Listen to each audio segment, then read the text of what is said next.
J.T. Crowley is Talking Books. On the show, you'll hear from emerging talent and seasoned veterans from around the world. They'll give you their take on the writing process and how to create the secret sauce of page-turning deliciousness. Let's get into that magical mixture of the art and science of creativity. Here's J.T. Crowley, author of The Smart Kids, and your podcast host. Hello, I'm J.T. Crowley, and this week I'm going to take you to the U.S. states of Colorado, Montana, and Wyoming. Well, you might well ask, why these three beautiful Rocky Mountain states? Well, the answer is quite simple, everybody.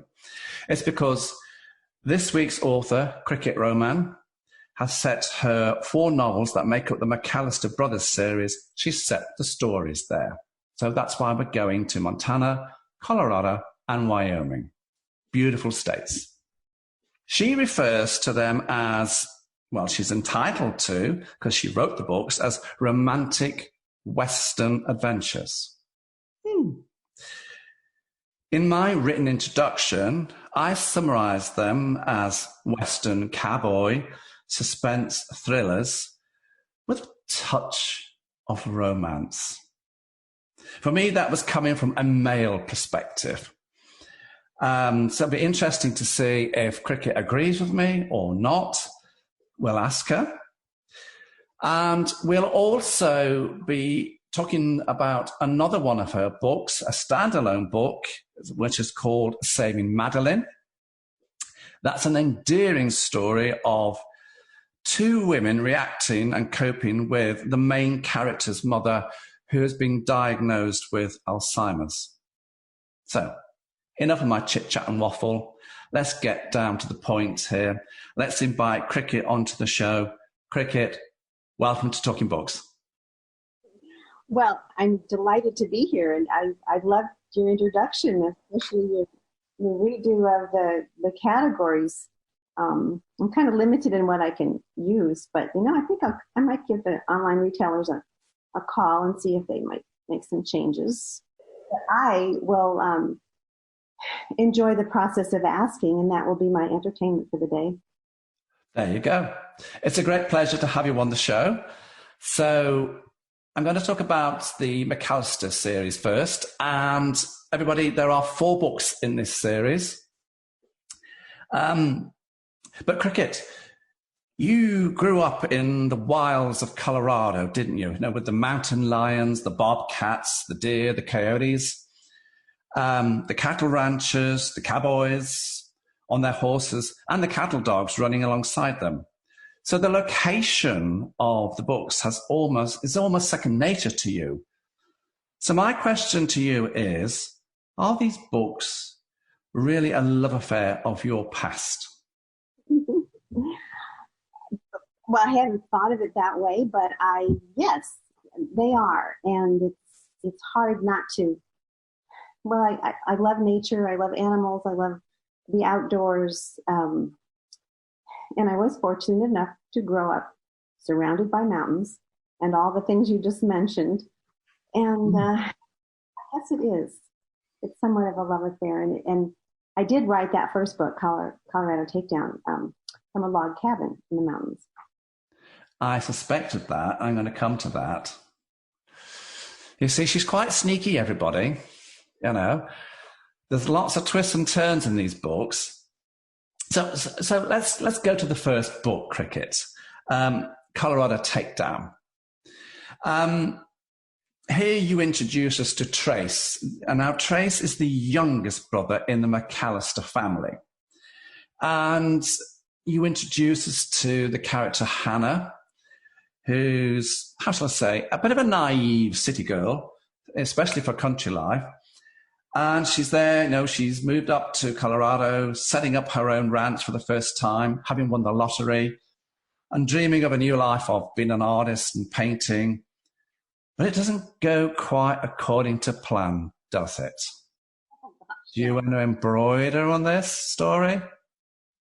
Well, she came with her friend, and they had a plan, although I do think that the man's plan was a little different than hers, and he didn't always share everything. And basically, I killed him off right away.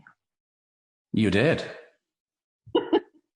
So she Oh, doesn't know anything about the country life, although she thinks that's what she wants, but she knows nothing. Nothing. no, she doesn't.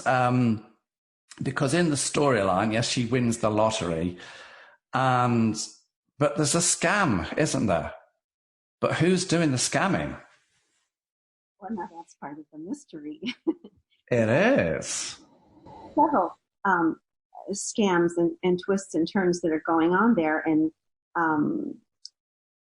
actually, one of them you don't even really know the answer until you finish book 4.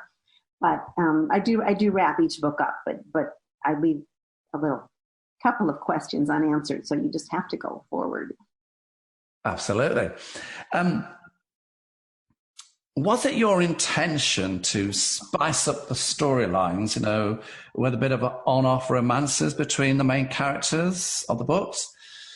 And was that you doing that so that, you could bring in female readers here for what would be potentially a male-dominated book? Yeah, that's a really good question. I thought that I was going to be a romance writer, and I figured that my main audience would be women, because women like to read about men. Yeah. So that's where I started.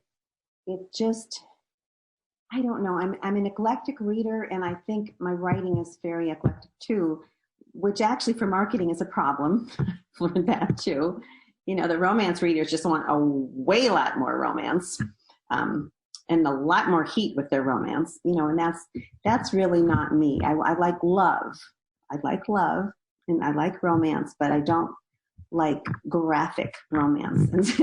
But even, and you call these delicate romances, I think, or something. I did. Like I put in my written introduction delicate love scenes. And I think that's all I'm capable of doing. Even writing those. Actually, I know where it's going to go, and I type in capital letters. Love scene goes here, because, well, I have to be in the mood to write them. Mm. So then I go back and try to write them. But even then, sometimes I'm like, oh, I'm not even looking at the keyboard or the screen when I'm typing, because I'm just kind of a old-fashioned girl. Do you know what I love about your books?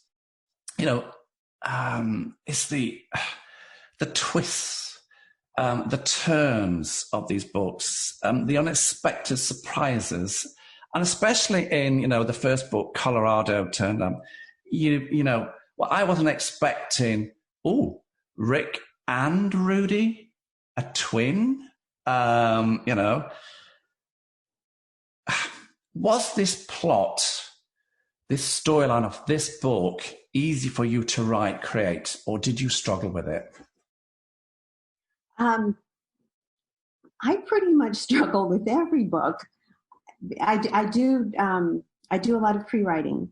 I try to hit the main plot points, but figuring out how to get from plot point A to plot point B takes me a bit of time. It really takes me. I spent a year on each one of those books. I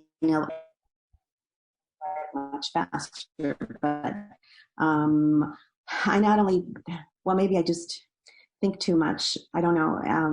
And then, sometimes I will rewrite one sentence 10 times because I'm a little bit particular about my words. And first, second, third try, they don't necessarily come out the way I'm happy with. So, well, yeah, you said, when I look at your background, you right from a child, you love reading books, but you didn't actually start to love writing books till 1984.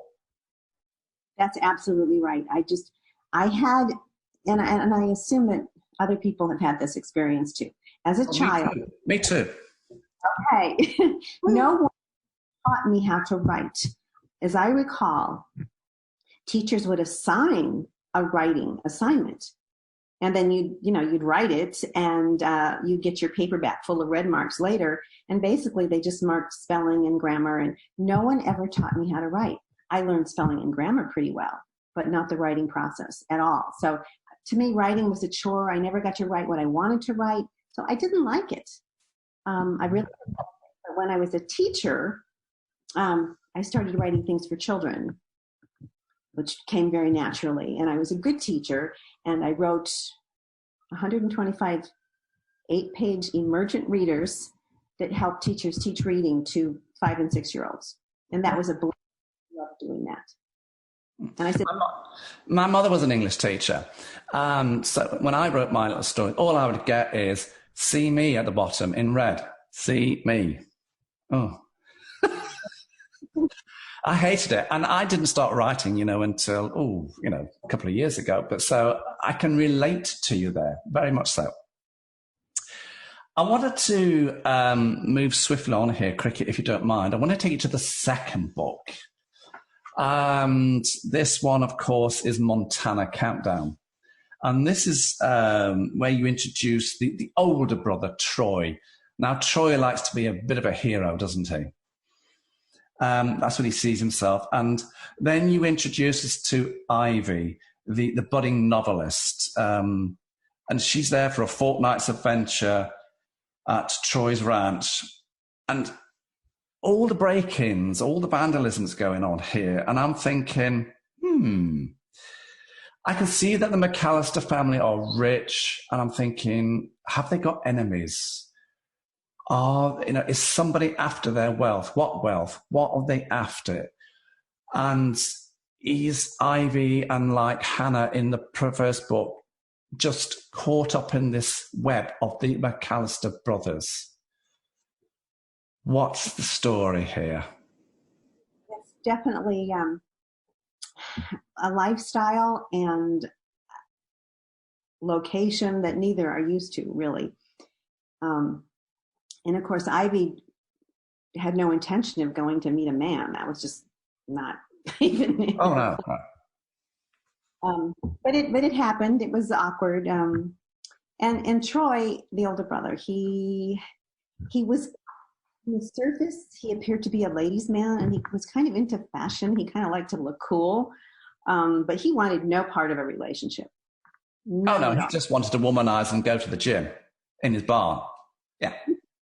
By the women, the female horse riders that come into his ranch to practice their synchronized horse riding. Yeah. He loved that attention, but he didn't want a relationship. So it was a little awkward. It was very awkward at first, and it just kind of happened. She was different. She wasn't trying to impress him, and that struck him as interesting. She was a little bit precocious, and she wasn't interested. She was different, very different. She was different, and she was hardworking, and she came from she was an EMT and a paramedic, and she was, kind of a tough gal that could take care of herself in certain ways. I thought that because in the book, he told her to leave the calf, but she tended that calf, didn't she, on the mountainside? And he thought, where's this come from? This was her medical background, wasn't it? Yeah, she was fearless when it came to others, and she just, even as some of it's kind of a dude ranch there too, but some of the guests at the ranch just got a kick out of her because she helped insects. She helped everything that she could help. And if something was struggling or hurting, she just took care of it, no matter whether there's a cougar coming at you or not. Oh, I like that. I like that little story there of the mountain lion. And I loved it there. And she adopts the little coyote pup, doesn't she? And she calls it Shadow. It's only 8 weeks old. She doesn't know that it's a coyote pup for quite a while. Not until Troy tells her. No, actually, let me think. I'm pretty sure this is right now. Kitchie, he's a Native American man, and he's Troy's right hand.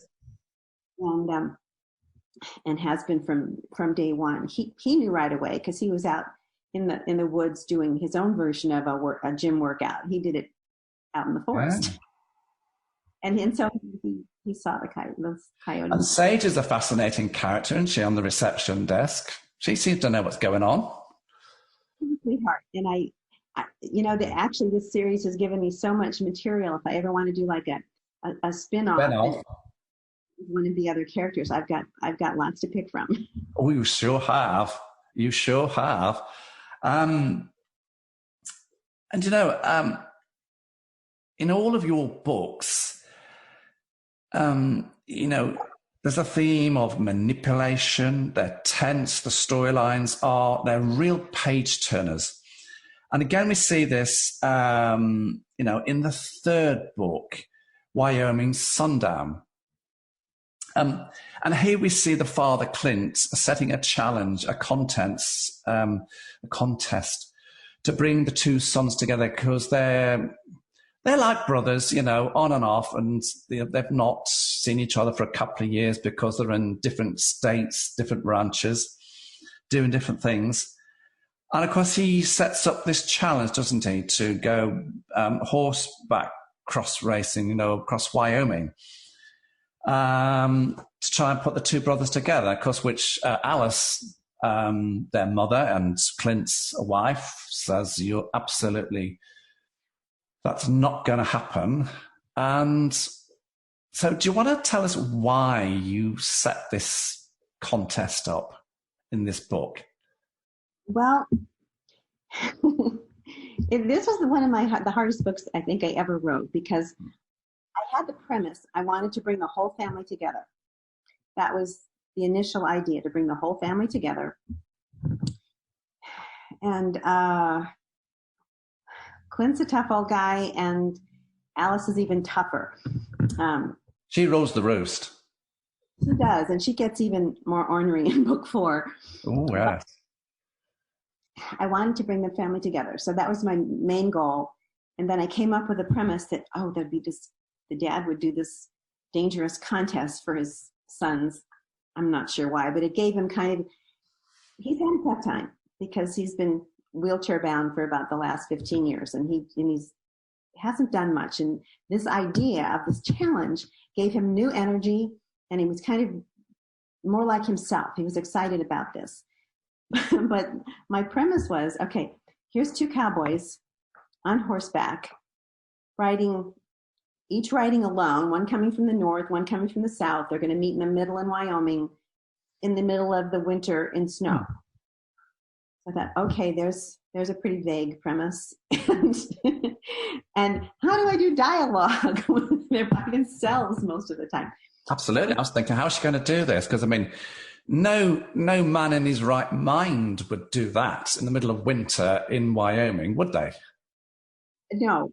So that's kind of when I thought, I've got to bring the women in more.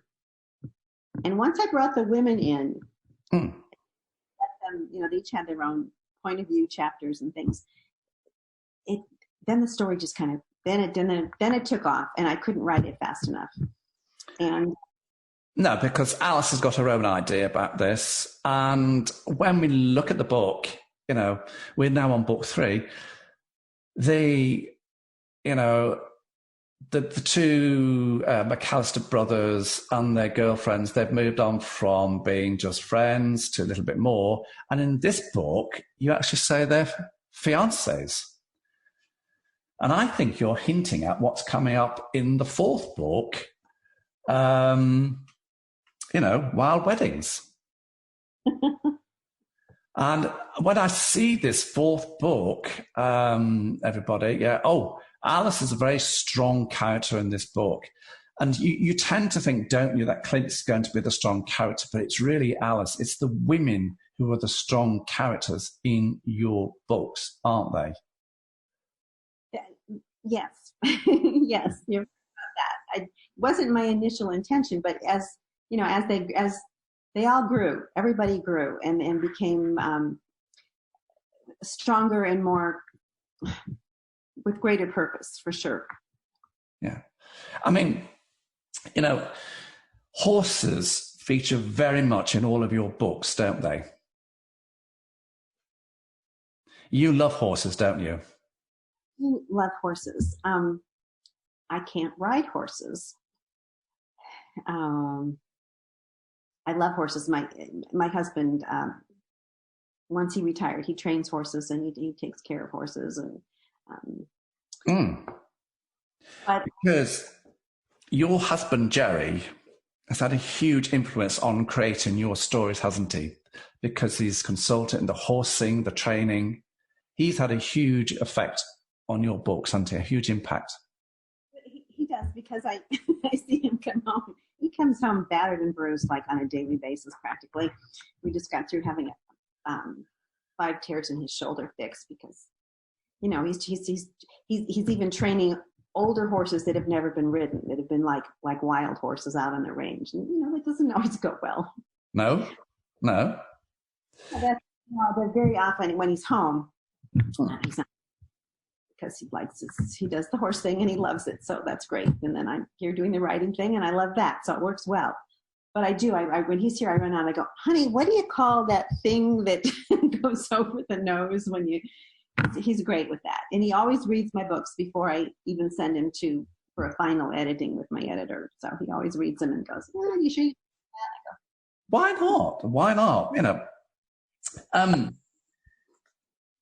in Wyoming Sundance, apart from the usual twists and turns, we start to see, as I said to you, the romance blossoming here between Hannah and Ivy and Troy and Trace.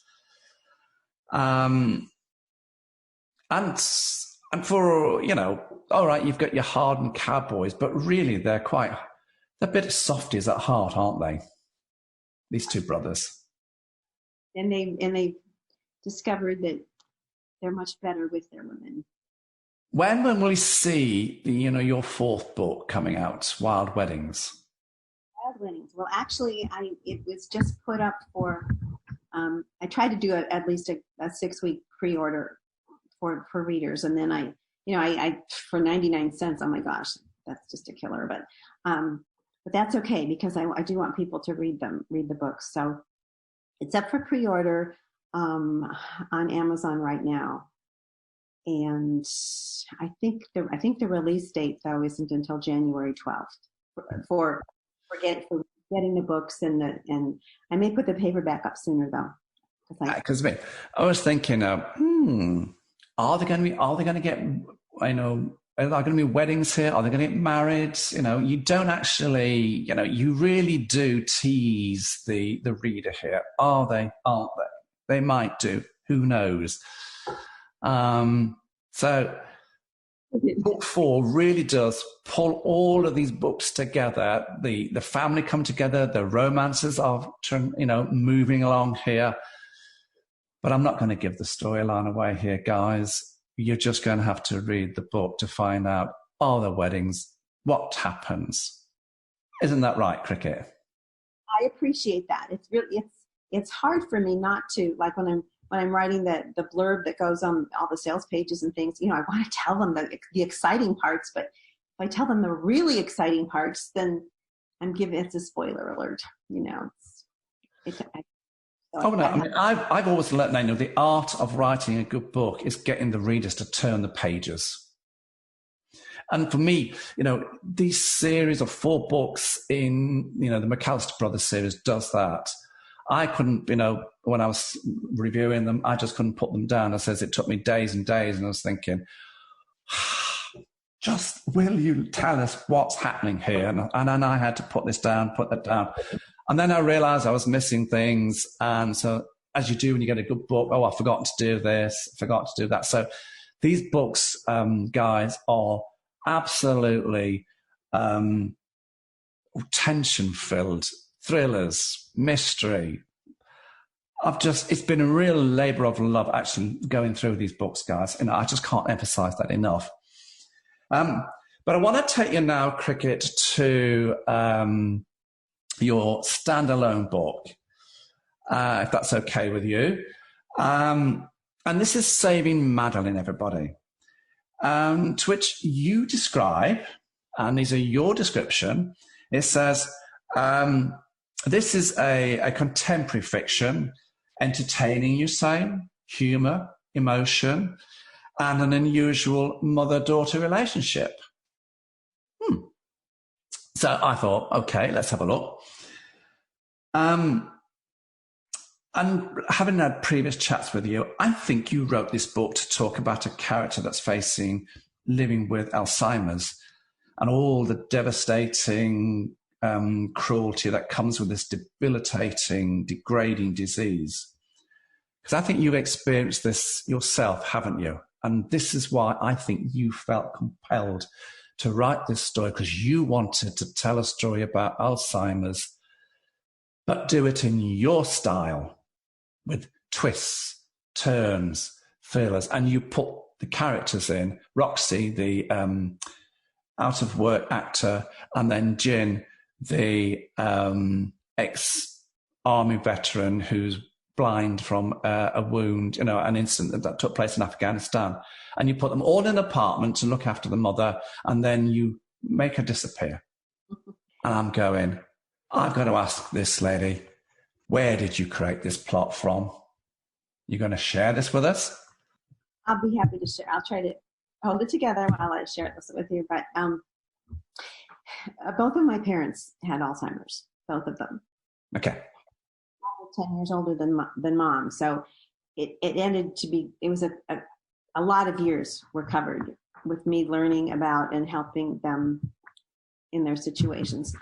So they both passed away. They lived to be in their 90s, which really wasn't a blessing because they had Alzheimer's, severe Alzheimer's, the last 8 years of their life. So I thought, well, I'm a writer.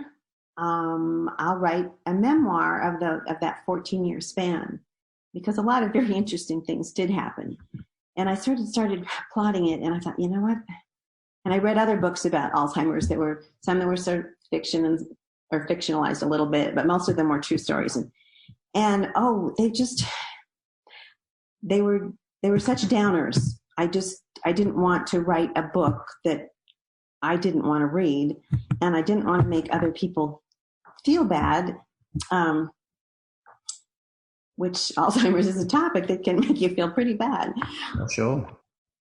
I had the idea, well, no, I'll write a story that's total fiction, and I'll just give the readers a glimpse of Alzheimer's, but not slam them with it, just a glimpse of it, because I do want more people to understand it a little bit better. Madeline actually has the early onset type of Alzheimer's, which is obviously starts at an earlier age, and it moves much swifter. So I did have to do a little bit of research for that. And Roxy, the struggling actor, well, I did that. I was a struggling actor for about 10 years. And, I'm coming to that. Okay, well, so that part I pretty much had covered in my mind. I had to do more research for Jin, and I did a lot of online research, but then I also did some interviews too. I interviewed people that had been wounded in war. Yeah. Very, very candid with me and talking with me about that. Let's see. And then Madeline, she shows up, about a third of the way into it? She does. Roxy's older sister just drops her mother off because she's getting too difficult to handle. Now, Monica's not a nice sister, is she? She is just awful. Yes, she is. She's awful, everybody. Monica, she's the doctor, high-flying, thinks she knows it all. No, I didn't like her. Roxy was for me. Roxy was feisty. Monica was uppity. But it takes them quite a while to figure out what the problem is. And they go through a lot of ups and downs dealing with the odd behavior and things like that. Most of the odd behavior that ended up in the book is pretty darn truthful, because I lived through it with my mother. I thought Jin came up with a few odd ideas, didn't she? She did. I was thinking, okay, right. like the mice. You see, when I look at all of your characters, your female characters, I'm thinking there's you in an awful lot of these characters, because when we go back to Hannah, artist, painter, and then we look at Ivy, writing, you love writing. Roxy, she's an actor, you are an actor. She's out of work actor, you obviously were an out of work actor. A singer. I can see all these female characters. There is something of you in all of these characters. I'm right, aren't I? Darn it, John, you're right. Good for me. You're right. I mean, they're not me, but and obviously the things that happen in the stories, most of them did not happen to me. But as far as the characters, who they are, yeah, there's always a little bit of me. And I kind of think most authors do.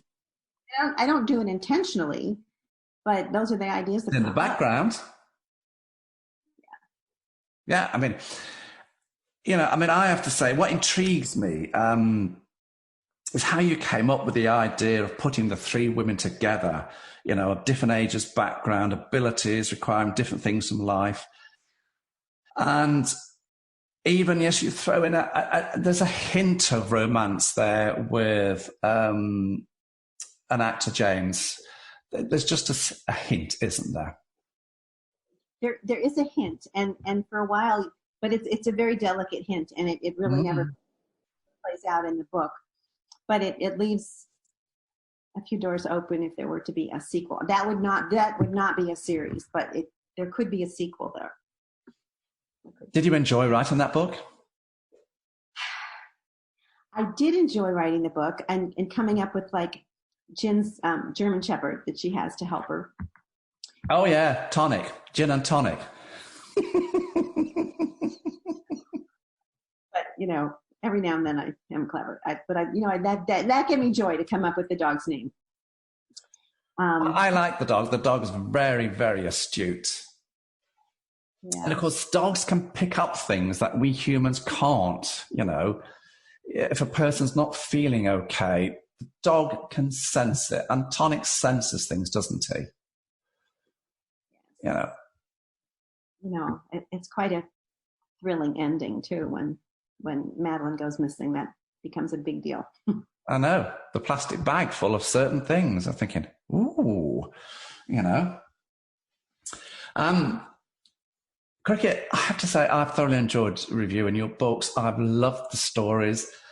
But what I can't comprehend at the moment, everybody, is why is this author, Cricket Rohman, not, with her Western cowboy mystery thrillers, with the edge to romance, why, come on, literary agents, come on, publishers, why isn't this lady, on the best-selling lists, in bookshops? These stories are fabulous. So if any literary agents are going to listen in, publishers, take a look, because these stories are just absolutely amazing. They are the highest quality, and I know you're laughing here.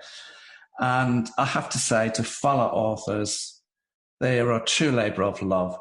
Go and have a look at these guys. Go and sample a book and go and love them, because I certainly did.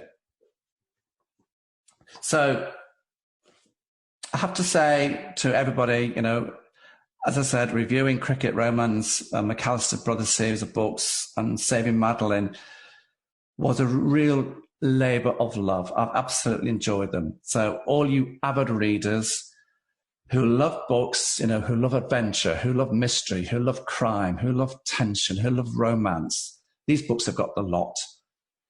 Go and have a look at her books. Go and give her a go. Go and give her a chance. Get your reading buds tingling again with these exciting, tense books. So all I'm left to say now is to Cricket, thank you so much for giving me the great pleasure of interviewing you, looking at your books, and thank you for coming on Talking Books. Thank you for inviting me on. It was a pleasure for me too. And it's been a hard couple of years. I love to talk to readers. I love to talk to other authors, and it just, the last couple of years, it just hasn't happened. So thank you. Oh, you're very welcome. It's been a great pleasure. I'm JT Crowley, everybody. And as I say at the end of all my podcasts, thanks for listening, watching, wherever you are in the world. So until next time, stay safe.